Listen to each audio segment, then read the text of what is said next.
All right, y'all, I gotta give this to you. So, I've been noticing, what is it when someone follows a path or a religion or has a belief system? How come their life is affected by their belief system? How come Yeshua or Lao Tzu or Siddhartha or Shiva or Adiyogi, whoever, if they find the one, right? They find an access point to the one. This means God. FYI, for all you good old Roman Catholic Christian Western folk. The one, the infinite, the absolute.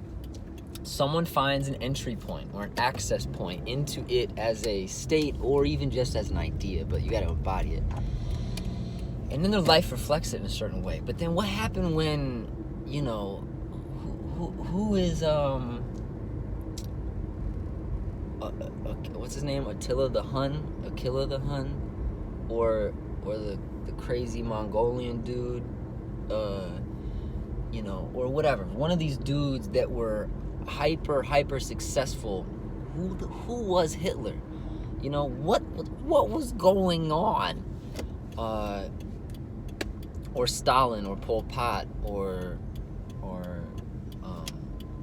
Mao Zedong, or these people who are negatively oriented entities that are in service to self that ultimately affect the collective in a hyper negative way, very, very negatively, and yet they have power, and yet their karma gave them some kind of key code, some kind of access to being able to affect this many people. So this gets me to a moment and a node of reference that I'm now pretty relaxed about, because I've seen, well, this is kind of what I'm talking about in this video, that everything is a mirror for consciousness. And consciousness is, it has a quality.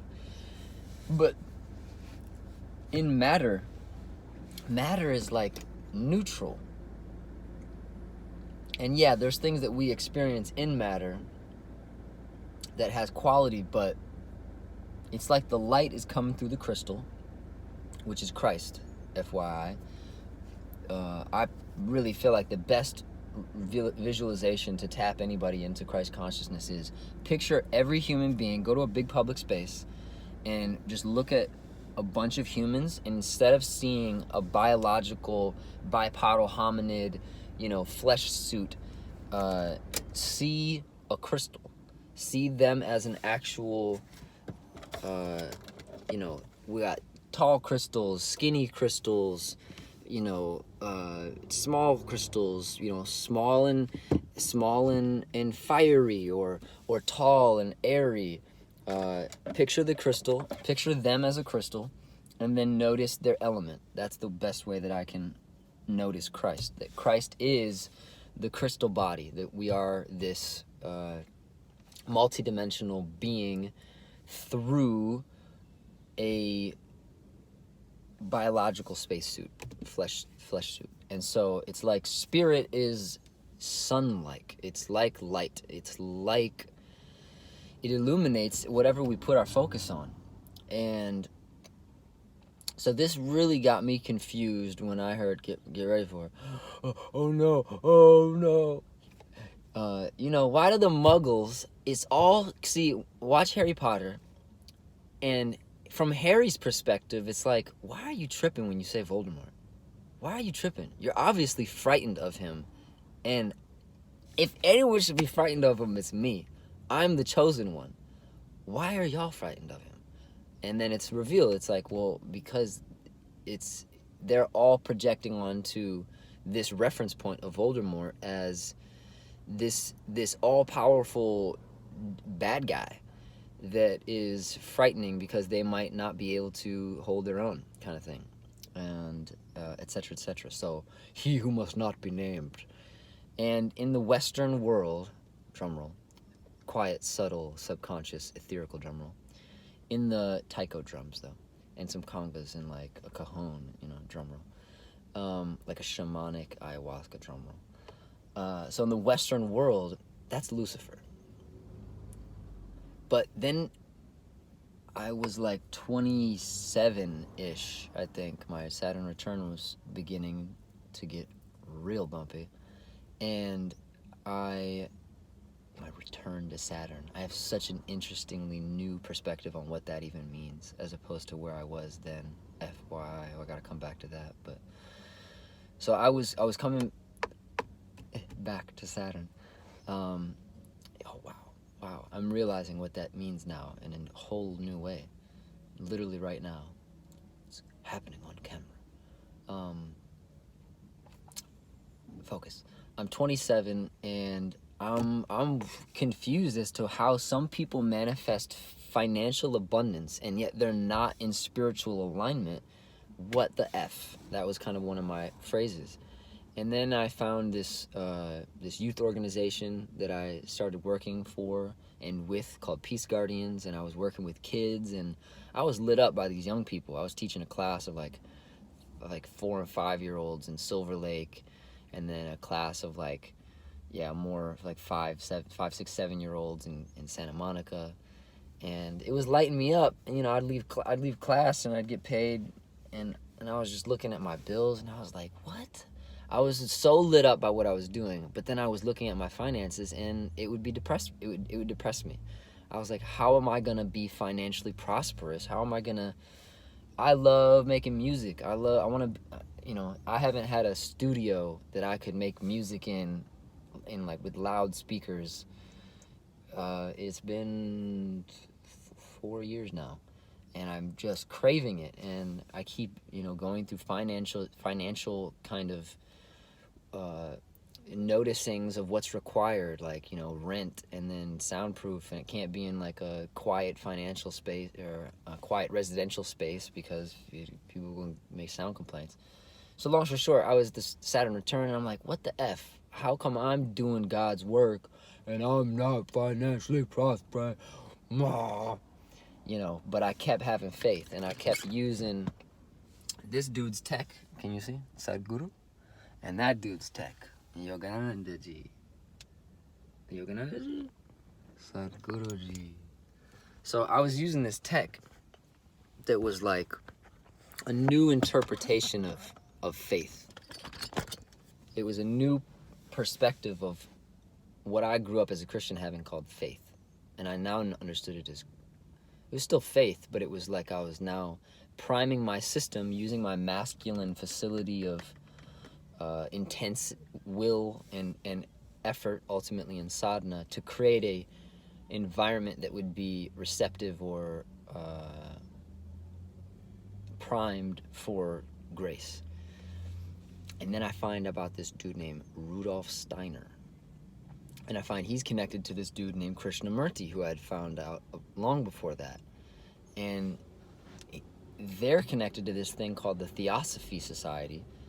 And I first found out about that through a dude named Manly Palmer Hall. I was walking through Barnes & Noble 2011, and I'm lost and sad. I was doing a creative writing course at UCLA, and I was just reading sad stuff. Edgar Allan Poe was starting to become like my icon. Shows you where I was, and which years later. And I'm walking through the, I think it's like the spirituality or esoteric, whatever, aisle at Barnes & Noble, and I'm walking and it goes, Sew! And I thought a bee stung my ear. It was like, Sew! And I go, what? And I look to my right and I see this dude's face, this book with this dude's face just, nah. And I'm like, who's this guy? And I pick it up and I think it said Master of the Mysteries or something like that. And I'm like, what is this? And I flip it over and it's basically a biography about this dude named Manly P. Hall. And he was born, I think, in the late 1800s and basically dedicated his life to speaking about, studying, understanding, and illuminating aspects of what we in the West and pretty much everybody universally call the occult and the esoteric, which occult means hidden, although I grew up, I heard the word occult probably never heard the word until I was like 18, but it meant spooky. And then reading Manly P's work, I was like, no, it just means it's actually prevented. We've been prevented to know this stuff, from knowing this stuff. How come? And his mentor was this lady named Madame Blavatsky.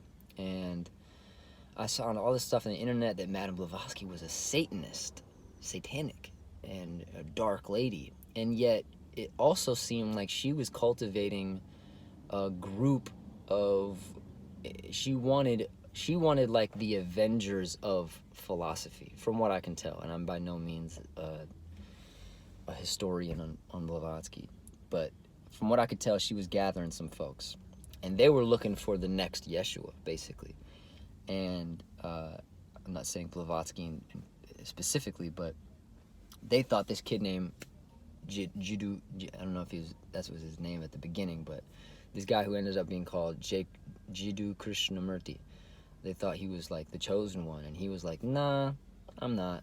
But he kept doing it. He kept speaking and teaching, and he's actually now one of my highest reference points for teaching and disseminating these esoteric, occult, and well, not so much occult, actually.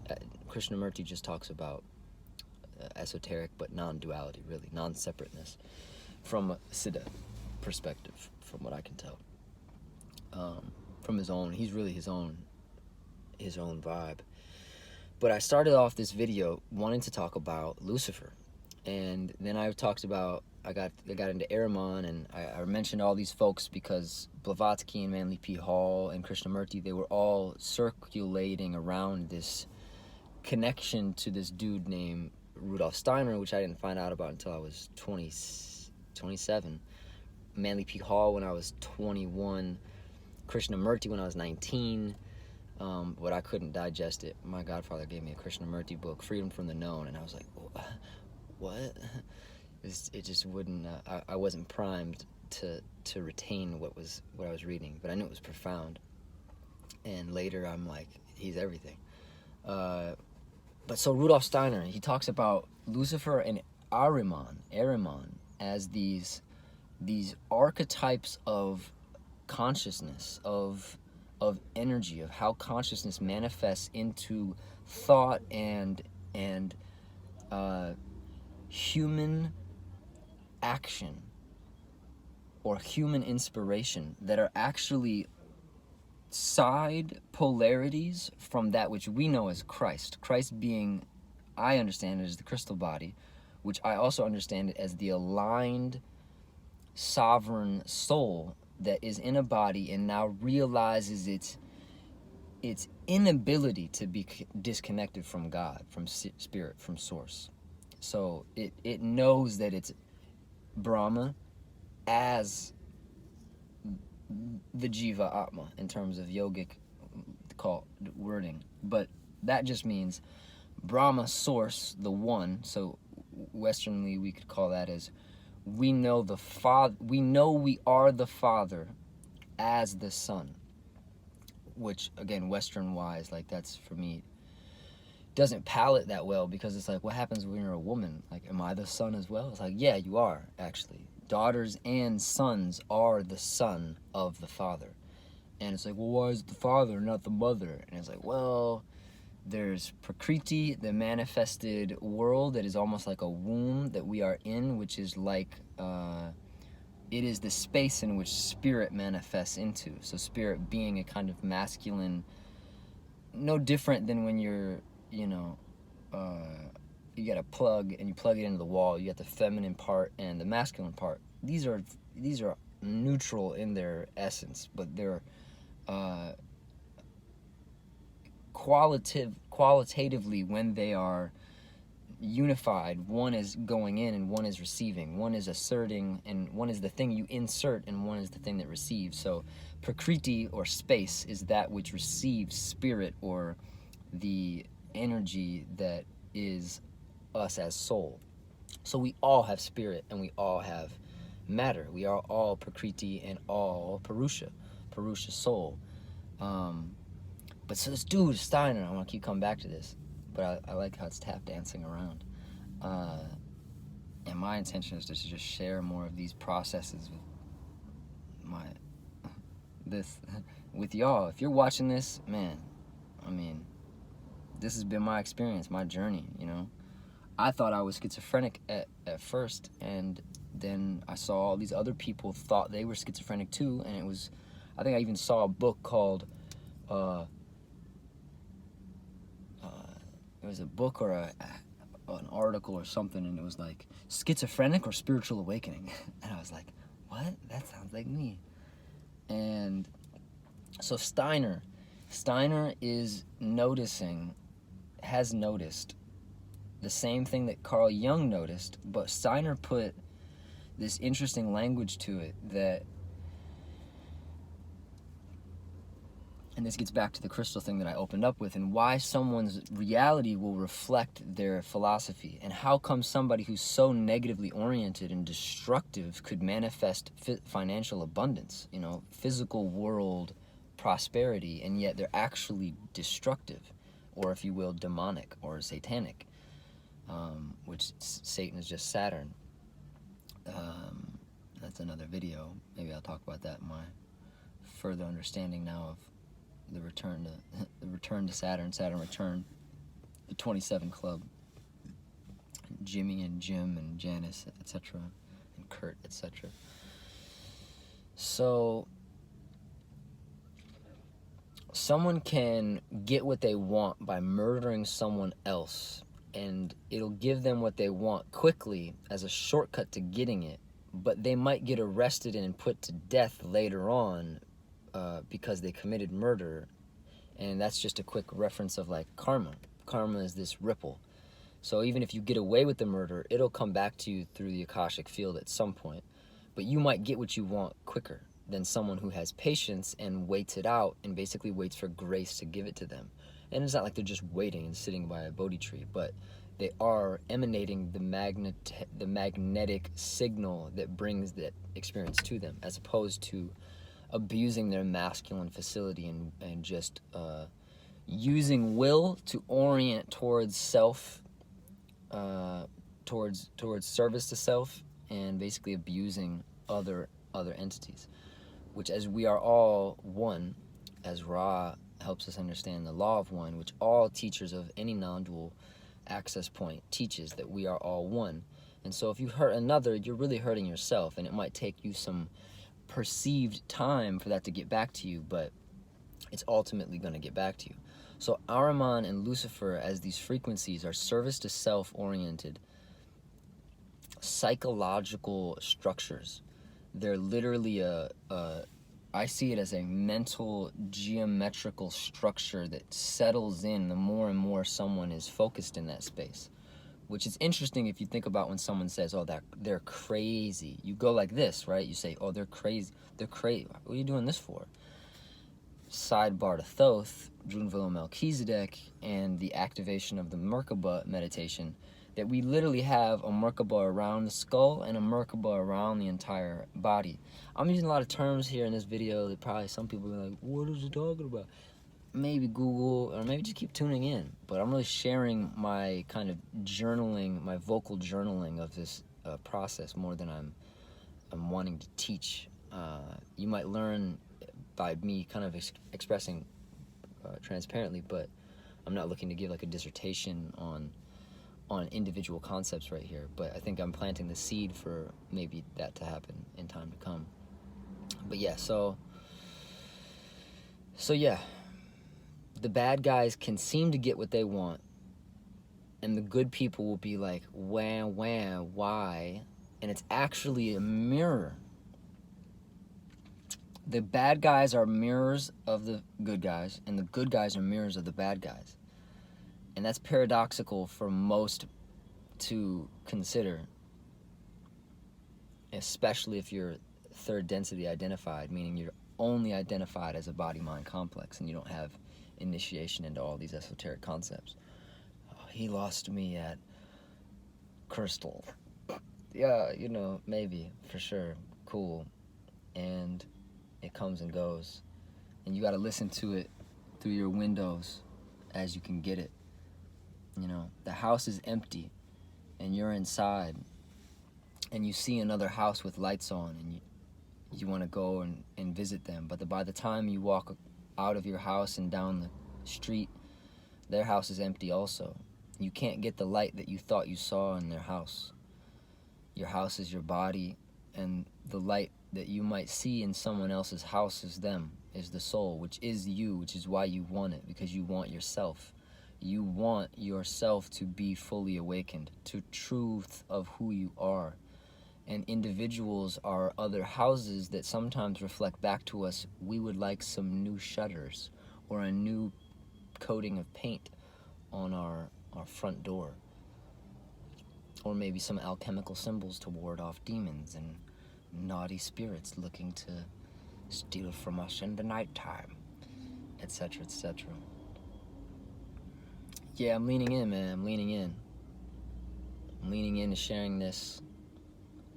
I've been so afraid to share stuff because I've been going what some people call deep, and I grew up with a rock star as a dad, and my mom had a master's degree in metaphysics, and it's like, this is what you get. You know, I wanted enlightenment, and it didn't happen to me like it happened to Bentinho or Adyashanti, or actually it's similar. When I hear Eckhart Tolle talk about his awakening, it reminds me of mine. I was so depressed and so suicidal that it scared me and frightened me, and I had loved ones that lifted me up and ultimately held a mirror to my face. Held a mirror to my face. Held a mirror to my face. Held a mirror to my face. To help me see what I was. To help me see what I was. To help me see what I wasn't. To help me see what I wasn't. Spirit will show us what feels good. Spirit will show us what feels good. We will know what feels good to our soul, what feels good to our heart. All these esoteric concepts, they're melodies of the grand orchestra that might not be relevant for your instrument. The cello section is abiding by the choreography in a way that the baritones don't, you know? This is jazz, you know? This is Thelonious Murty, you know? Never said that before. Namaste.